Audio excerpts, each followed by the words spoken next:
Is your Upwork account suspended? This is a serious situation, but there might be a path to reinstatement. I'll explain the common reasons and what you can do. Welcome back to Guide with Samuel. Accounts are typically suspended for violating Upwork's terms of service. The first step is to read the official email from Upwork carefully. It will state the reason for the suspension.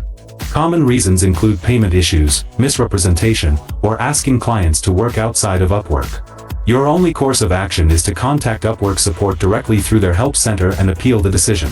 Be professional, honest, and provide any information that might help your case. A crucial pro tip: prevention is the best cure. Thoroughly read and understand Upwork's terms of service. Always communicate and pay through the platform, and maintain a professional, honest profile. It's much easier to follow the rules than to fight a suspension. And just like that, you know the steps to address an account issue.